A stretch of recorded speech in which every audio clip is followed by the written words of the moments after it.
ठाकरेंचे आणखी एक शिलेदार नाराज असल्याची सध्या राजकीय वर्तुळात चर्चा सुरू आहे। ठाकरेंच्या शिवसेनेचे भास्कर जाधव नाराज आहेत अशी चर्चा आहे। क्षमतेप्रमाणे संधी मिळाली नाही असं भास्कर जाधव यांचं म्हणणं आहे। महाराष्ट्रात मला मांडणारा वर्ग आहे असं जाधव यांचं म्हणणं आहे। भास्कर जाधव त्यामुळे नाराज आहेत। त्यांचं वक्तव्य आहे, क्षमतेप्रमाणे संधी मिळाली नाही, माझं दुर्दैव मला आड आलेलं आहे असं जाधव यांचं म्हणणं आहे। महाराष्ट्रामध्ये मी लोकांशी बोलतो, संवाद साधतो, त्याच्यामध्ये कुठलाही नाटकीपणा नसतो, लबाडी नसते, खोटं बोललेलं मला तर आवडत नाही। पण महाराष्ट्रातल्या लोकांना हे भावतं नाही, अशातला भाग नाही। पण माझं दुर्दैव प्रत्येक वेळी मला आडवं आलेलंच आहे। खरं सांगायला गेलं तर मला माझ्या क्षमतेप्रमाणे काम करण्याची संधी मिळू शकली नाही। त्याची कारण अनेक आहेत, अडचणी अनेक येतात, येऊन जातात। पण ठीक आहे, आजही मला महाराष्ट्रामध्ये मानणारा एक वर्ग तयार झालाय, याचं माझ्यासारख्या सामान्य माणसाला अप्रूप आहे, समाधान आहे। तर माझ्यासारख्या सामान्य कार्यकर्त्याला मानणारा महाराष्ट्रामध्ये एक वर्ग तयार झालेला आहे, याचं मला समाधान आहे। मात्र क्षमतेप्रमाणे मला काम करण्याची संधी मिळालेली नाही असं भास्कर जाधव यांची नाराजी आहे। आधीच यूबीटीमध्ये झालेली सुरू असलेली पडझड आणि गळती लागलेली असताना भास्कर जाधव यांच्या या वक्तव्याचे खरं तर अनेक संकेत जात आहेत। त्यामुळे येणारा काळ हा यूबीटीसाठी आणखी आव्हानात्मक असेल का, अशा प्रकारे चर्चा आता सुरू झालेली आहे। तर भास्कर जाधव यांच्या नाराजीवर उदय सामंत आणि विखे पाटील यांनी प्रतिक्रिया दिली आहे, पाहूया। भास्कर जाधव हे विधिमंडळातील सिनियर आमदार आहेत, त्यांचं संघटन कौशल्य आहे, ते महाराष्ट्र फिरू शकतात। त्यांनी मंत्री म्हणून काम केलंय, त्यांनी राष्ट्रवादी काँग्रेस पक्षाचा प्रदेशाध्यक्ष म्हणून काम केलंय। आणि मी अनेक वेळा असं प्रामाणिकपणानं सांगितलं की अशा व्यक्तीचं मार्गदर्शन भविष्यामध्ये आम्हाला जर मिळणार असेल तर आम्ही त्याचं स्वागत करू। शेवटी त्यांनी काय विचार करावा, काय नाही करावा, हा वैयक्तिक त्यांचा प्रश्न आहे ना। परंतु ते सिनियर आहेत आणि एक मात्र नक्की आहे, त्यांचा जो आवाका आहे, त्यांची जी भाषण शैली आहे, त्यांचं जे वक्तृत्व आहे, त्याच्यानंतर त्यांची काम करण्याची जी पद्धत आहे, त्याचा नक्कीच उपयोग करून घ्यायला काही लोक कमी पडले असतील।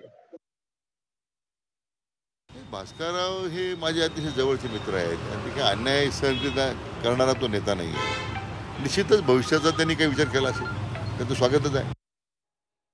तर भास्कर जाधव यांच्या या वक्तव्याचे आता अनेक संकेत खरं तर जातात आणि या संदर्भात बोलण्यासाठी जाऊया आमचे प्रतिनिधी कृष्णात पाटील यांच्याकडे। कृष्णात, खरं तर कोणीही व्यक्ती समोरचा असू देत, विरोधातला त्याला अंगावर घेण्याचं, कुठल्याही पद्धतीनं टीकेला प्रत्युत्तर देण्याची भास्कर जाधवांची एक वेगळी हातोटी आहे। आपण नेहमीच विधानसभेमध्ये त्यांची भाषणं ऐकतो, बाहेर प्रतिक्रिया ऐकत असतो।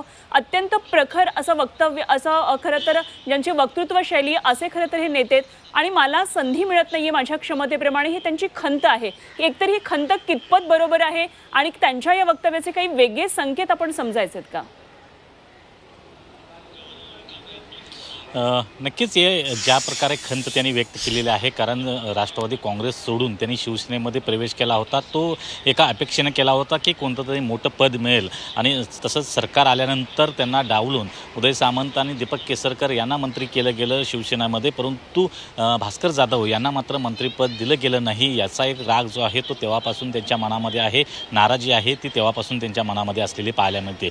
आणि त्यानंतर आता शिवसेनेच्या फुटीनंतर देखील एक विरोधी पक्षनेतेपदासाठीचं नाव हे भास्कर जाधव यांचं सुरू आहे, परंतु अद्याप देखील महाविकास आघाडीमध्ये निर्णय होत नाही आहे की विरोधी पक्षनेतापद कोण असावा या संदर्भात। त्यामुळं ती एक नाराजी आहे, कारण याच्या अगोदर देखील जवळपास 3 महिन्यापूर्वी देखील त्यांनी गुहागरमध्येच एक आपल्या कार्यकर्त्यांसोबत च्या बैठकीमध्ये बोलताना आपली नाराजी जी आहे ती स्पष्टपणे बोलून दाखवली होती। त्यावेळी देखील या प्रकारची चर्चा झाली होती की भास्कर जाधव हे तेव्हाच नाराज झालेले आहेत आणि कोकणातले ज्या प्रकारे माजी आमदार जे आहेत ते पक्ष सोडून शिवसेना शिंदे गटात जात आहेत आणि ठाकरे गट कमकुवत होताना पाहायला मिळतोय। परंतु शिवसेनेचे एकमेव आमदार, शिवसेना ठाकरे गटाचे एकमेव आमदार भास्कर जाधव हे कोकणात सध्या आहेत आणि त्यामुळं त्यांना जपणं आणि त्यांना सांभाळून घेणं हे शिवसेना ठाकरे गटाचं काम आहे। परंतु आता सत्ता शिवसेना ठाकरे गटाकडे नाही आहे, त्यामुळं कशा प्रकारे त्यांची नाराजी दूर केली जाते, कारण वारंवार ते आपण नाराज असल्याचं बोलत आहेत, परंतु कुठल्याही प्रकारे दुसऱ्या पक्षात जाणार नसल्याचं ते वारंवार स्पष्ट देखील करत आहेत।